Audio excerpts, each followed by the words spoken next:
کی اولاد بالکل نافرمان ہو، تو وہ خوش نصیب آدمی ہے کہ جس کی اولاد وہ اللہ اور اس کے رسول کی فرمان بردار ہو، جس کی اولاد نمازی ہو، جس کی اولاد محلے میں دکھی لوگوں کے کام آنے والی ہو، جس کی اولاد وہ بھلائی کے کاموں میں آگے بڑھنے والی ہو، وہ بندہ سب سے زیادہ خوش نصیب آدمی ہوتا ہے۔ تو یہ وہی لوگ اپنی اولاد کو اس انداز کا کر سکتے ہیں جو ان کے لیے حلال کا اہتمام کرتے ہیں، ان کو حلال کا لقمہ کھلاتے ہیں، تو وہ خود بھی آسودہ رہتے ہیں اور ان کی اولادیں بھی فرما بردار رہتی ہیں۔ اور دوسری بات یہ ہے، جب ہم رزق حلال نہیں کھائیں گے تو ہمارا باطن کبھی بھی ستھرا نہیں ہو سکتا۔ یہ بات پکی ہے، یہ سمجھ لے کہ جیسے ہم کہتے ہیں نا لوہے پہ لکیر ہے، جب تک رزق حلال نہیں ہوگا باطن ستھرا نہیں ہوگا، اور باطن کے اندر اللہ کی تجلیات کا نور نہیں اترے گا جب تک رزق پاکیزہ نہیں ہوگا۔ اور پھر اس کے ساتھ یہ بھی ذہن رہنی چاہیے بات، اگر بندہ رزق کے حلال کا اہتمام نہ کرے تو پھر اس بندے کی کبھی دعا بھی قبول نہیں ہوتی۔ لوگ کہتے ہیں ہماری دعائیں قبول نہیں ہوتی، میاں رزق جب حلال نہیں ہوگا تو دعائیں کیسے قبول ہوں گی؟ اللہ اکبر۔ حتیٰ کہ اگر کوئی بندہ رزق کا اہتمام نہیں کرتا، رزق کے حلال کا، وہ خانہ کعبہ میں بھی داخل ہو جائے تو وہاں پہ بھی اس کی دعا قبول نہیں ہوتی۔ حضور نے ارشاد فرمایا اللہ پاک ہے اور طیب اور طاہر کے علاوہ وہ قبول نہیں فرماتا۔ طاہر کیا ہے؟ طاہر وہ ہے جو فی نفس ہی حلال ہو، جیسے دودھ ہے یہ حلال رزق ہے، یہ طاہر ہے، لیکن طیب کیسے ہوگا؟ طیب اس وقت ہوگا جب اس کو ہم حلال ذریعے کے ساتھ کمائیں گے تو پھر طیب ہو جائے گا۔ تو فرمایا اللہ طاہر و طیب کے علاوہ قبول نہیں فرماتا۔ پھر حضور نے ارشاد فرمایا کہ ایک آدمی ہے کہ وہ اس کے بال پرا گندہ ہیں، اس کا لباس پھٹا ہوا ہے، وہ بہت زیادہ اس کو دیکھ کے ترس آتا ہے بندے کو، اور پھر خانہ کعبہ میں پہنچا ہوا ہے وہ، اور لمبے لمبے ہاتھ اس نے کیے ہوئے ہیں، اور ہاتھ لمبے کر کے کہہ کیا رہا ہے؟ یا ربی یا ربی یا ربی، مالک میری فریاد سن لے، مالک میری آرزو سن لے، مالک میری دعا سن لے۔ تو فرمایا وَمَلْبَسَهُ حَرَامٌ وَمَشْرَبَهُ حَرَامٌ وَمَطْعَمَهُ حَرَامٌ فَأَنَّىٰ يُسْتَجَابَ لَهُ۔ فرمایا میرے غلاموں، اللہ تعالیٰ ارشاد فرماتا ہے اس کی دعا کیسے قبول ہو؟ اس کا لباس ہے تو حرام کا، اس کا کھانا ہے تو حرام کا، اس کا پینا ہے تو حرام کا، تو اس کو غذا جو دی جاتی ہے تو وہ حرام کی غذا دی جاتی ہے۔ فَأَنَّىٰ يُسْتَجَابَ لَهُ، لہذا اس کی دعا کیسے قبول ہو سکتی؟ بلکہ روایات میں آتا ہے اس کو تو اہل ایمان کی دعاؤں سے بھی حصہ نہیں ملتا۔ یہاں مسجد میں بیٹھ کے دعا مانگتے ہیں نا، یا اللہ حضور کی ساری امت کی خیر فرما، ساری امت کو رحمتیں دے، لیکن جو بندہ حرام کھاتا ہے وہ ان دعاؤں سے بھی محروم ہو جاتا ہے، ان دعاؤں سے بھی اس کا حصہ نکال دیا جاتا ہے۔ کیوں؟ کہ وہ حلال کا دکمہ اپنے پیٹ میں نہیں ڈالتا۔ تو اس لیے حلال کا اہتمام میرے لیے آپ کے لیے بڑا لازمی ہے۔ حتیٰ کہ ہم اپنا کاروبار بھی کر رہے ہوں تو ہمیں یہ بھی کہا گیا ہے کہ جب نماز کا وقت ہو تو اس وقت تم اپنا کاروبار بھی چھوڑ دو۔ واضح طور پہ قرآن مجید میں اللہ تعالیٰ جل شانہ فرمایا یا ایھا الذین آمنوا اذا نودی للصلاۃ من یوم الجمعۃ فاسعوا الی ذکر اللہ وذروا البیع ذلکم خیر لکم ان کنتم تعلمون۔ فرمایا یا ایھا الذین آمنوا، اے ایمان والو، جب جمعہ کی اذان تمہارے کانوں میں پڑے تو فوری طور پہ کاروبار کو بند کر دو، دکان پہ بیٹھے دکان بند کرو، جس کسی اہم کاروبار میں لگے ہوئے اس کو بند کر دو۔ کیا کرو؟ فَاسْعَوْا إِلَىٰ ذِكْرِ اللَّهِ، دوڑ کے اللہ کے گھر کی جانب آؤ، اللہ کے ذکر کی جانب آؤ، نماز جمعہ کی جانب آؤ۔ اور تم اگر ایسا کرنے میں کامیاب ہو جاتے ہو کہ کاروبار کو چھوڑ کر تم اپنے کام سے منہ موڑ کر اللہ کی جانب جڑ جاتے ہو تو پھر فائدہ کیا ہوگا؟ فرمایا ذالکم خیر لکم ان کنتم تعلمون۔ فرمایا تم تو سمجھ رہے ہو کہ شاید ہمیں لاکھ روپے کا نفع ہو رہا تھا لیکن اب نہیں ہوگا، ہزاروں کا نفع ہو رہا تھا لیکن اب نہیں ہوگا، لیکن فرمایا میں رب ہو کے تمہیں اعلان کرتا ہوں کہ تم نے اپنا کاروبار چھوڑ کر میرے گھر میں جو آئے ہو تو تم نے بڑا سستا سودا کیا ہے، تم نے بڑا اچھا سودا کیا ہے۔ ذالکم خیر لکم ان کنتم تعلمون، یہ تمہارے لیے بہتر ہے اگر تمہیں علم ہو، اگر تمہیں آگاہی ہو۔ تو ہم اپنا جو اچھا حلال ذریعہ ہے کاروبار اس کو بھی ہمیں ایسے موقع پہ چھوڑ دینا چاہیے جب نماز کا وقت ہو۔ لیکن ہماری صورتحال یہ ہے کہ ہمیں تو کاروبار بڑا پیارا ہے نا، ہمیں تو جو ہے وہ بڑی ایسے مسائل بنے ہوئے ہیں کہ لگتا ہے کہ 3-4 نسلوں کی ذمہ داری ہمارے اوپر، ایسے ہم رزق کماتے ہیں۔ اللہ تعالیٰ کمانا چاہیے، محنت کرنی چاہیے، لیکن اس روزی کا کوئی فائدہ نہیں ہے جو روزی مجھے میرے رب کی یاد سے غافل کر دے، جو میرا رزق مجھے اپنے مالک کی دہلیز پہ حاضر ہونے سے ہی روک دے، تو پھر اس رزق کا کیا فائدہ؟ اللہ اکبر۔ حضرت سیدنا غوث اعظم شیخ عبد القادر جیلانی فرماتے ہیں، بندہ خدا ذرا سوچ کے گھر بنانا، بنا تو رہا ہے بنگلہ، کوٹھی، بہت بڑی رہائش بنا تو رہا ہے، رہیں گے کوئی اور قبر میں حساب تجھے دینا ہوگا، اس لیے ذرا سوچ کے بنانا کہ تم کیسے رزق کے ساتھ اس کا اہتمام کر رہے ہو۔ تو اس لیے ہمیں یہاں تک بھی کہا گیا کہ ہم اپنے حلال کے کاروبار کے اندر بھی جب نماز کا وقت ہو تو ہم اس کو چھوڑ کے ہمیں اپنے رب کے حضور حاضر ہونا چاہیے، ورنہ یہ ہے 4 دن کی زندگی ہے، اور یہ اس حوالے سے ہم کہیں جو ہے وہ نقصان نہ اٹھا جائیں۔ اور ہمیں یہ کہا گیا یا ایھا الذین آمنوا لا تاکلوا اموالکم بینکم بالباطل، اے ایمان والو آپس میں ایک دوسرے کے مال ناجائز نہ کھاؤ، ایک دوسرے کے مال ناجائز نہ کھاؤ۔ کیسے؟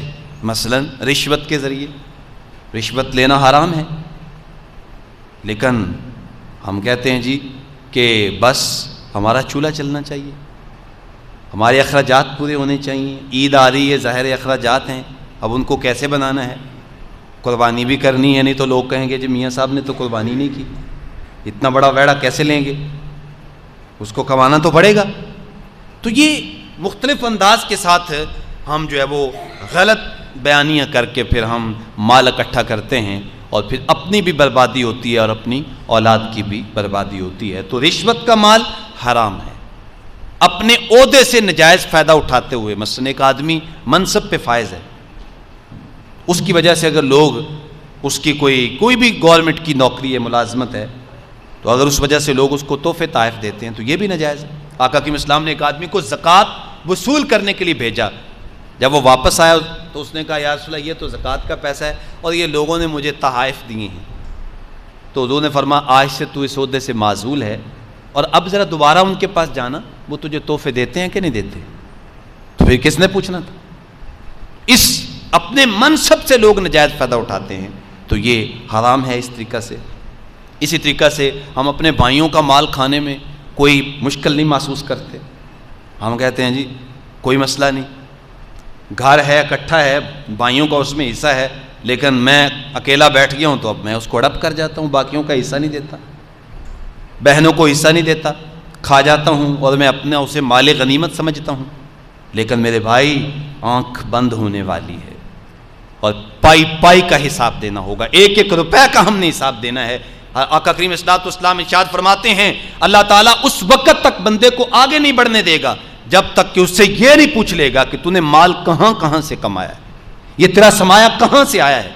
یہ سیاستہ کی روایت ہے، پوچھا جائے گا کہاں سے مال کمایا، رشوت کا ہے اور نجائز اپنے منصب سے نجائز فائدہ اٹھاتے ہوئے اس کا مال ہے، کہاں سے کمایا، یہ سوال ہے۔ اور دوسرا سوال یہ ہوگا کہ اس کو خرچ کہاں پہ کیا ہے، کہیں شادی بیاہ کی نجائز رسموں پہ تو نہیں اڑا دیا اس کو، کہیں جوئے پہ تو نہیں اڑایا اس کو، کہیں شراب و شباب کی مستیوں میں تو اس مال کو نہیں اڑایا۔ وَلَا تُسْأَلُنَّ يَوْمَئِذٍ عَنِ النَّعِيمِ، ایک ایک نعمت کے متعلق پوچھا جائے گا کہ اس نعمت کا تو نے کہاں استعمال کیا ہے۔ تو اس لیے بڑی احتیاط کی اس کے اندر ضرورت ہے۔ تو فرمایا کہ حرام مال نہ کھاؤ، اس میں مختلف کاروبار ہیں، جو بندہ کاروبار کرتے ہوئے جھوٹ بولتا ہے اس کا مال حرام ہو جاتا ہے، اسی طریقہ سے جو بندہ دھوکے سے مال بیچتا ہے اس کا مال بھی حرام ہو جاتا ہے، اس کا سرمایہ بھی ناجائز ہو جاتا ہے۔ اسی طریقہ سے جو سودی کاروبار کرتا ہے، تو سود اللہ تعالیٰ نے 2 بندوں سے اعلان جنگ کیا ہے، ایک کا اعلان جنگ احادیث کے اندر مذکور ہے اور ایک کا اعلان جنگ قرآن کے اندر مذکور ہے۔ اللہ تعالیٰ ارشاد فرماتا ہے احل اللہ البیع وحرم الربا، اللہ تعالیٰ نے کاروبار کو حلال قرار دیا ہے لیکن فرمایا سود کو حرام قرار دیا ہے۔ سود حرام ہے کہ بینک کے اندر ہم نے 5 لاکھ رکھ دیا، اس 5 لاکھ کو ہاتھ نہیں لگنے دینا، اور باقی جو اوپر کی رقم آ رہی ہے اس سے ہم گھر کا چولہا چلا رہے ہیں، ہم اپنے بطن کے اندر آگ بھر رہے ہیں، اللہ اور اس کے رسول کو ہم ناراض کر رہے ہیں، خدا کی قسم ہم اللہ کو بھی ناراض کر رہے ہیں، اللہ کے نبی کو بھی ناراض کر رہے ہیں۔ اللہ تعالیٰ ارشاد فرماتا ہے فَإِن لَّمْ تَفْعَلُوا فَأْذَنُوا بِحَرْبٍ مِّنَ اللَّهِ وَرَسُولِهِ، اے میرے بندو باز آ جاؤ سود کھانے سے، رک جاؤ اس سے، اور اگر تم نہیں رکتے تو پھر سن لو اللہ کا تمہارے ساتھ اعلان جنگ ہے، اور اللہ کے رسول کا بھی تمہارے ساتھ اعلان جنگ ہے کہ تم بینک کے اندر مال بڑھانے میں لگے ہوئے ہو، تم کہتے ہو لاکھ ہے تو کروڑ ہو جائے، کروڑ ہے تو اس سے آگے بڑھ جائے، کبھی بھی اللہ تعالیٰ معاف نہیں کرے گا، اور باقی جتنے بھی گناہ ہیں وہ اس سے نیچے ہیں، لیکن سود کے متعلق کہا گیا کہ یہ اللہ اور اس کے رسول کے خلاف اعلان جنگ ہے۔ اور دوسرا احادیث کے اندر آتا ہے، فرمایا وَمَنْ عَادَ لِي وَلِيًّا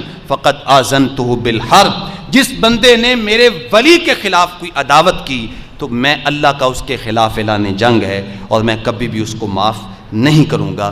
تو یہ جو حرام ہیں ذرائع کاروبار کے، ہمیں ان سے بچنا ہوگا اور اپنی اولادوں کو بھی اس سے بچانا ہوگا۔ تو پھر دیکھیں رزق تھوڑا بھی ہوا تو آپ کو آسودگی رہے گی، آپ کو آسودگی رہے گی۔ وہ میں آپ کو وہ ایک سادے آدمی کا واقعہ وہ سنایا کرتا ہوں کہ وہ درویش تھا، تو بادشاہ اس کے پاس سے گزر رہا تھا، تو لوگ کھڑے ہو گئے جیسے کہ ایک طریقہ کار ہے، تو کوئی بھی آتا ہے، کوئی عہدے والا، کوئی افسر آتا ہے تو ہم کھڑے ہو جاتے ہیں اس کے استقبال کے لیے، اس کو عزت دینی بھی چاہیے، کوئی اچھا آدمی ہے تو کسی بھی عزت والا آدمی ہے تو اس کو عزت دینی چاہیے۔ لوگ کھڑے ہو گئے، جب کھڑے ہوئے تو ایک درویش تھا، وہ بیٹھا تھا اپنی مستی میں، بادشاہ کو بڑی پریشانی ہوئی کہ یار یہ میرے ادب میں اٹھا ہی نہیں، اس نے میرا کوئی خیال ہی نہیں کیا، تو اس نے آ کے تھوڑا سا تمسخر سے کہا کہ او بابا تیری زندگی کیسی گزر رہی ہے؟ تو بڑے اطمینان سے کہنے لگا، ریت کے اوپر بیٹھا تھا، کہتا کچھ تیرے جیسی گزر رہی ہے اور کچھ تو اس سے اچھی گزر رہی ہے۔ اس کی حیرانگی میں اور اضافہ ہو گیا کہ یہ اس کو کیا پتا کہ تخت و تاج کیا ہوتے ہیں، یہ ریت پہ بیٹھ کے کہتا ہے کہ کچھ تیرے جیسی گزر رہی ہے، کچھ تو اس سے اچھی گزر رہی ہے۔ خیر اس نے پوچھا، بندہ سمجھدار تھا، اس نے کہا یہ بتاؤ کہ مجھ جیسی کیسے گزر رہی ہے اور مجھ سے اچھی کیسے گزر رہی ہے؟ اللہ اکبر۔ تو درویش بڑے سادے انداز میں جواب دینے لگا، کہتا بادشاہ سلامت، جب رات ہوتی ہے تو تخت پہ سو جاتا ہے، میں ریت پہ سو جاتا ہوں، اور جب تیری آنکھیں بند ہوتی ہیں میری بھی بند ہو جاتی ہیں، مجھے کوئی پتہ نہیں ہوتا میں کہاں پڑا ہوں، ریت پہ ہوں کہ پھولوں کی سیج پہ ہوں، اور پتہ تجھے بھی کوئی نہیں ہوتا کہ تو کہاں پڑا ہے، تو بھی مدہوش ہو جاتا ہے۔ تو میری اور تیری زندگی یہ ایک جیسی ہوتی ہے، اور جب صبح سحری کے لمحے آتے ہیں تو وہ بھی خراٹے مار رہا ہوتا ہے اور میں اٹھ کے اپنے رب کے حضور سجدہ ریز ہو جاتا ہوں، تو فرمایا میرے یہ لمحے جو ہیں جب میں تہجد کی نماز کے لیے اٹھ کے اپنے رب کے حضور پیشانی جھکا چکا ہوتا ہوں، اے بادشاہ سلامت میری زندگی کے یہ لمحے تجھ سے بھی زیادہ بہتر ہوتے ہیں۔ یہ اللہ تعالیٰ بندے کو عبادت کی توفیق دیتا ہے، کس کی برکت سے؟ رزق حلال کی برکت سے۔ انسان کو نیکی کا شوق پیدا ہوتا ہے، کس کی برکت سے؟ رزق حلال کی برکت سے۔ آپ دیکھیں جن لوگوں کا رزق حلال نہیں ہے آپ کو عموماً وہ بے نمازی نظر آئیں گے، جو حلال کا اہتمام کرتے ہیں وہ آپ کو بے نمازی نہیں نظر آئیں گے، وہ آپ کو جو حلال کا اہتمام کرتے ہیں وہ غیرت مند ہوں گے، یہ بھی ذہن میں رکھیں، اور جو حرام کھاتے ہیں وہ بے غیرت ہوتے ہیں۔ تو اس لیے اگر ہم چاہتے ہیں کہ ہماری اولادیں غیرت مند ہوں، اللہ اور اس کے رسول کی فرمان بردار ہوں، تو پھر ہمیں اس کے لیے رزق حلال کا اہتمام کرنا ہوگا، اور اگر ہم چاہتے ہیں کہ ہمارا ذکر باقی رہے، ہماری اچھائی باقی رہے، تو پھر بھی ہمیں اپنی اولادوں کے لیے رزق حلال کا اہتمام کرنا ہوگا۔ رزق حلال کے بغیر کوئی خاص طور پہ کوئی عمل بھی جو ہے وہ کامیاب نہیں رہتا، دعا قبول نہیں ہوتی، باطن کے اندر نور نہیں اترتا، اور اللہ کے انوار و تجلیات کا ہمارا دل مستحق نہیں ہوتا۔ کیوں؟ اس لیے کہ رزق حلال اس کی پہلی جو ہے وہ ایک اہمیت ہے، ایک ضرورت ہے، اس کے بغیر تو اس لیے تھوڑا کھا لیں، تھوڑا کما لیں، لیکن یہ ہے کہ اس کے اندر پاکیزگی ہونی چاہیے۔ اللہ تعالیٰ جل شانہ میری ان ٹوٹی پھوٹی باتوں کے اندر اثر کی تاثیر ڈال دے، اور ہم سب کو اس پہ عمل کی توفیق نصیب فرمائے۔ اس وقت ہمارا معاشرہ حرام کے اندر ایسے پھنس چکا ہے کہ بس وہ بینک بیلنس بڑھانے کے چکر میں ہم لگے ہوئے ہیں، جس وجہ سے ہم حلال و حرام کی تمیز کیے بغیر ہم آگے بڑھتے چلے جاتے ہیں، لیکن ہمیں سوچنا ہوگا کہ ہم نے ہر ایک چیز کا حساب دینا ہے۔ اللہ تعالیٰ جل شانہ ہمیں رزق حلال کی فراوانیوں سے مالا مال فرمائے۔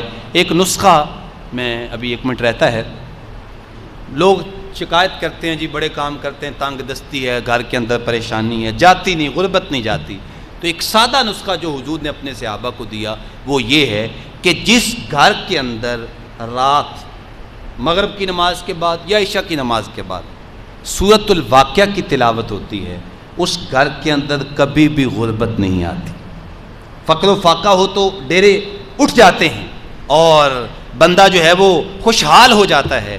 اور دوسرا نسخہ جو ایک صحابی نے حضور سے پوچھا تھا وہ یہ ہے، حضور نے فرمایا جب تم اپنے گھر میں داخل ہو تو بسم اللہ الرحمن الرحیم پڑھو اور پھر اس کے بعد ایک مرتبہ سورہ اخلاص پڑھ لو، اور پھر داخل ہوتے وقت بسم اللہ الرحمن الرحیم پڑھ کے اپنے گھر والوں کو السلام علیکم کہو، السلام علیکم کہہ کے ایک مرتبہ سورہ اخلاص پڑھ لو، تمہارے رزق کے اندر کمی نہیں آئے گی۔ یہ بھی ایک دوسرا وظیفہ ہے، اس کو بھی ہم اختیار کریں کہ سورہ اخلاص کی تلاوت۔ بلکہ حضور نے انہیں ارشاد فرمایا کہ اگر تیرے گھر میں کوئی نہ ہو تو پھر کیا کرنا، پھر تم مجھ محمد پہ سلام پڑھ لیا کرنا، اس لیے کہ حضور کی روح ہر بندہ مومن کے گھر کے اندر فیض بانٹتی ہے۔ تو وہ صحابی فرماتے ہیں کہ جب میں نے یہ عمل شروع کیا میری غربت بھی دور ہو گئی، میرے گھر کے اندر فراوانیاں آ گئیں، حتیٰ کہ میرے آس پاس کے جو پڑوسی تھے میرے اس عمل کی وجہ سے اللہ نے ان کے گھر کے اندر بھی آسودگیاں پیدا فرما دی۔ تو گھر میں داخل ہوں السلام علیکم کہیں، سورہ اخلاص کی تلاوت کریں اور شام کے وقت سورۃ الواقعہ کی تلاوت کریں۔ ذمہ دار ہیں تو اپنے کھیتوں میں تلاوت کریں، دکاندار ہیں تو اپنی دکان پہ سورۃ الواقعہ کی تلاوت کریں۔ انشاءاللہ تعالی یہ حضور کا فرمان ہے، آپ کے رزق کے اندر برکت ہوگی، فراوانی ہوگی۔ اللہ عمل کی توفیق دے، آمین۔ وآخر دعوانا الحمدللہ رب العالمین۔